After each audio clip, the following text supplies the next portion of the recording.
It's April 1st, 2019, and it's officially my birthday month. I'm gonna be turning 35 this year. I wanted to challenge myself to 30 days of yoga. Yoga has tons of benefits. I've practiced yoga on and off.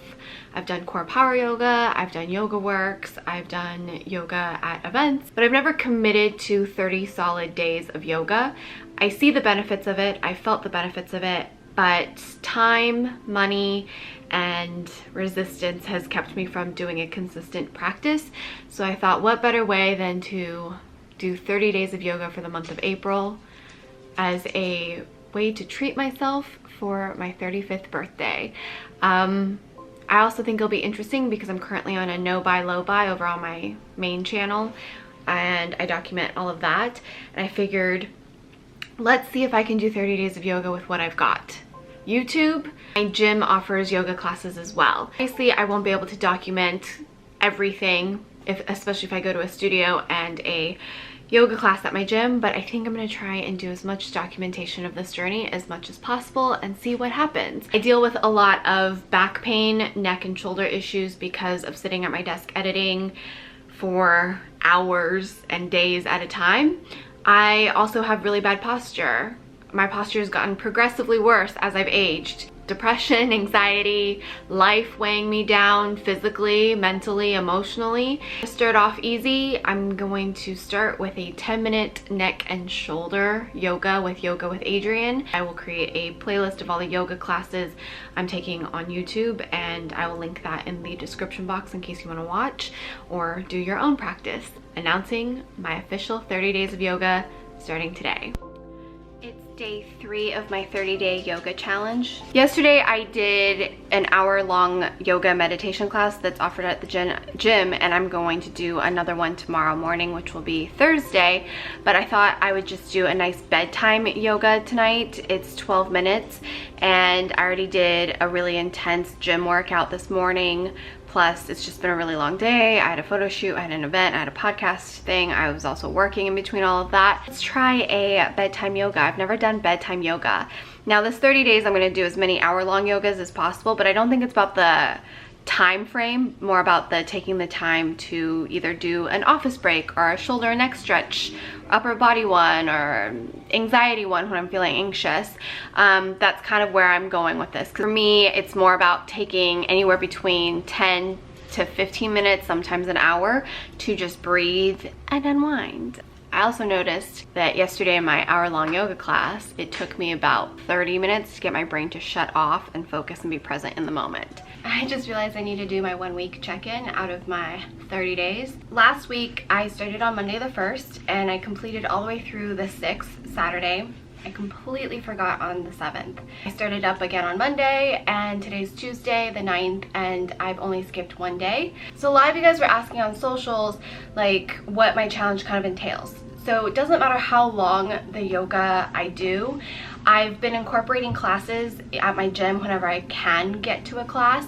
Unfortunately, with my schedule, I can't like commit to the classes that they offer every week. So last week I took 2 hour-long-ish classes, a little bit over an hour-long class, twice last week, and then the rest of the time I did anywhere between 30 minutes to about 10 minutes of yoga with Adriene. She's my favorite one on YouTube. It's free. I kind of just like feel what I'm feeling, and then I pick a video. I have that playlist, my 30-day yoga challenge playlist, which I will share with you guys in the description box.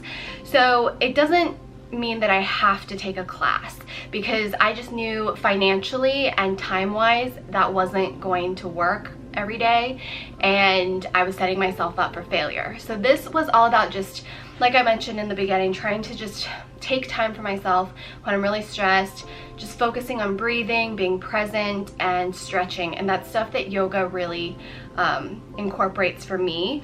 Yoga is not the easiest thing for me to do. My mind tends to wander. I tend to be very mean to myself with my internal voice, and I also have a hard time paying attention and being present.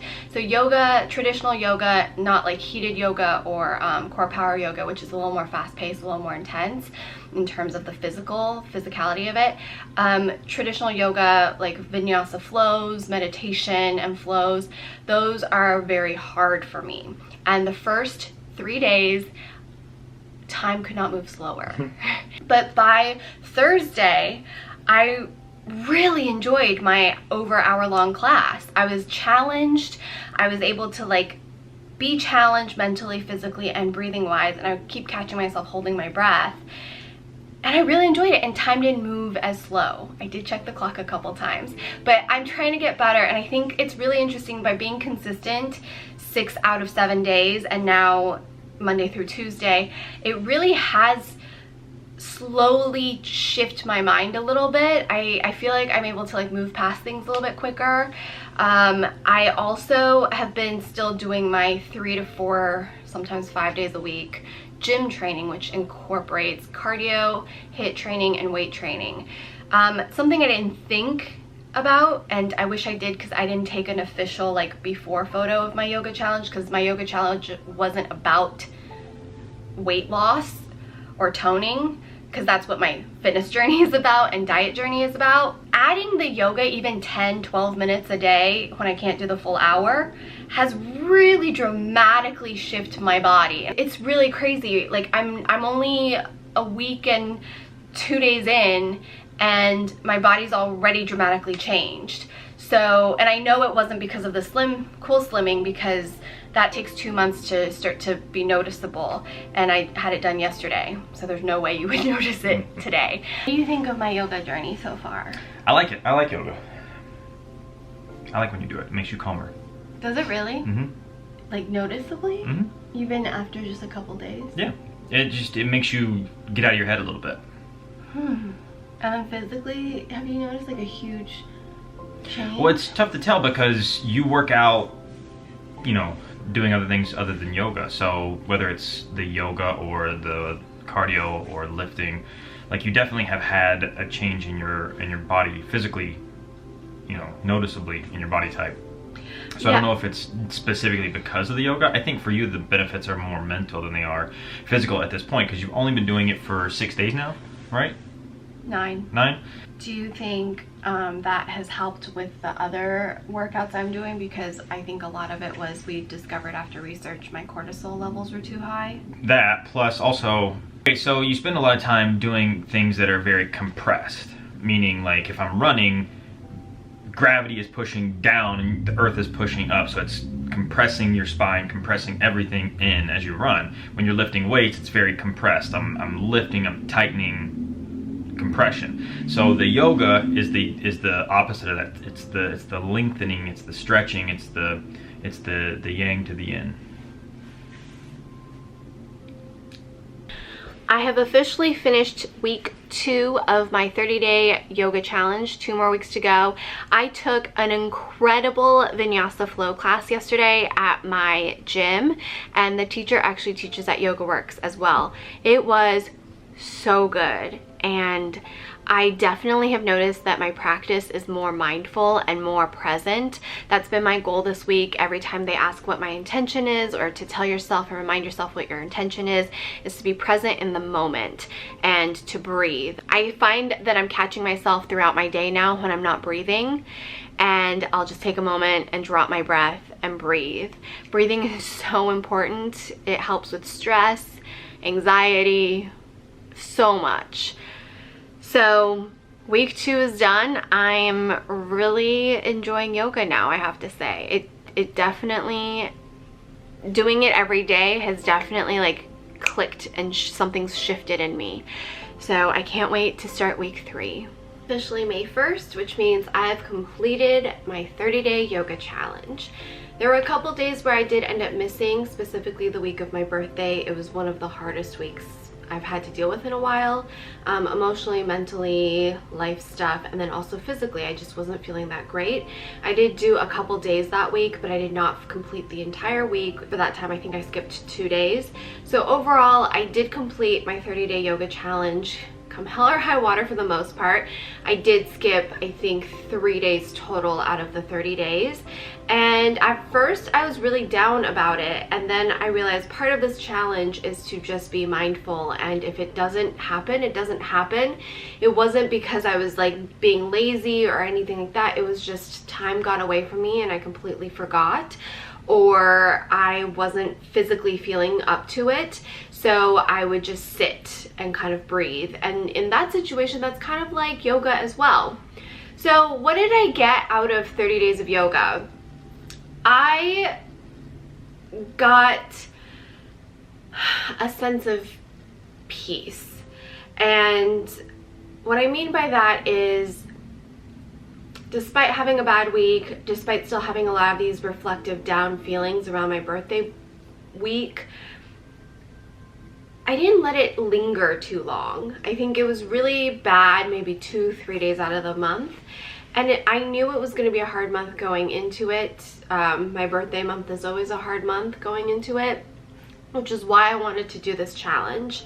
And I also learned that just because in the past yoga to me meant you have to sweat, you have to kill yourself, and you have to get your workout in if you're going to take the time to go do yoga, I understood this time around that that's not what this was about. This was about finding peace within myself, meaning finding my breath, listening to my body, and just taking anywhere between 10 to 30 minutes, sometimes an hour, to breathe with intention and unwind and not think about anything.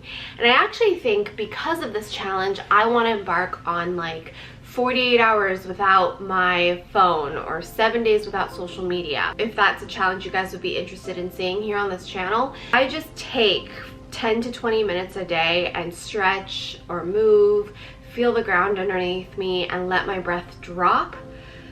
I'm much more able to let things slide off of my shoulders. And things are gonna go wrong, life is gonna throw you stuff, and people are gonna be rude and mean, and it's okay. You can feel everything you feel. There's nothing wrong with how you feel, but just let it go. And I'm much more capable at letting things go. Part of it is, I think, just this whole last year and a half of trying to find my balance and my wellness and being the healthiest inside and out as I can possibly be. And the 30-day yoga challenge definitely has pushed me into that direction, even on a different level. The whole series, Getting Fit at 35, and I've been on my fitness get well, get healthy, get strong again journey for about a year now, a little over a year. And I talk about my history and all this stuff. So adding the 30 days of yoga really chilled my mind out, because I've been so like, I gotta get fit, I gotta get fit, I gotta get strong, I gotta do cardio, I gotta weight train, I gotta lift heavier, I've got to get more weight training sessions in, I've got to do more HIIT training to burn the fat while also doing weight training to build my strength. And I was just so like neurotic and frustrated and hard on myself. By incorporating the 30 days of yoga, some days I wasn't working out and all I was getting was yoga, and that's fine because it's a workout for my breath and my mind and my soul and my spirit. Because that was my priority for the last 30 days, I feel like physically I've seen a huge change. Granted, I did start working with a personal trainer once a week, but that's only been 2 weeks. Letting stress go, and that's something that I talk about with my actual doctor that I see pretty frequently as well, because he was like, whatever you're doing, keep doing it, because your test results is better than I've seen in a very long time. The previous time I saw him, I had just started keto, or I had been on keto for 6 months. So I had seen him there, and then we did my blood work. And while I'm not strictly keto, and I talk about that again in my like Getting Fit at 35 part 1, I'm still a high fat, low carb diet, but not traditional keto. I'm more ketotarian, if you're gonna say anything, if you're gonna categorize me, but it's really hard to categorize what I eat. Shifting that a little bit and continuing to work out, but in a different way, and continuing to take my CBD, continuing to take my supplements that help me manage my stress and my cortisol levels and some of the hormone imbalances I found that I had. It's just been really good. And the thing is, I think sometimes I feel like everything needs to happen right now, And yoga kind of let me let that go, which then allowed my body to make these shifts and these changes in its own time. What I got the most out of the 30 days is it's okay to not kill yourself. And it's okay to not do everything right. Let that go and to be kind to yourself and forgive yourself. So that's my biggest takeaway from these 30 days. Do I recommend the 30-day yoga challenge to someone? Yeah, I do. I think there's so many resources that are available for you for free these days. I predominantly used Yoga with Adriene, which is free on YouTube. She does have a paid program as well. And then I took yoga classes downstairs at my gym that offers it. I rarely take classes at my gym because I go in and do weight training. But now I'm going in and doing TRX. But incorporating the yoga classes, there were some amazing yoga teachers at my gym and I pay for it. My gym has really great yoga classes. I definitely want to make it a priority to continue to try and get some of those yoga classes in here and there. I looked in the mirror today and I was kind of like, wow, my arms are finally getting tighter and more defined in the way I want it to be. And same with my back muscles and same with my abs. And the first week I definitely noticed a huge shift. The second week was really great. Third week was where it got kind of wonky and it was touch and go for a little bit. And then the fourth week I felt like everything kind of like became one together. So I do recommend it, and I don't think you need to join a yoga studio right away, but there are free options for you like Yoga with Adriene. There's plenty of free yoga options on YouTube to just get you started at a beginner level. A lot of yoga studios also offer a free week or at least a free class. I know in LA it's always a free week here. So if that's something you really want to commit to, then I encourage you guys to try it. But yeah, so I hope you guys enjoyed following along on my 30-day yoga challenge. And if you want to see me do a 48 hours without my phone or a week without social media, let me know and I will do that, because I think it like makes sense for this channel as I continue to find ways to better myself and grow and just find overall balance and wellness, even though there's no such thing as balance as I'm learning. It's just this constant search for it. Hopefully during this search I find some peace, and I feel like I have. Make sure you subscribe for 2 new videos here on this channel every week and 2 new videos over on my other channel every week as well.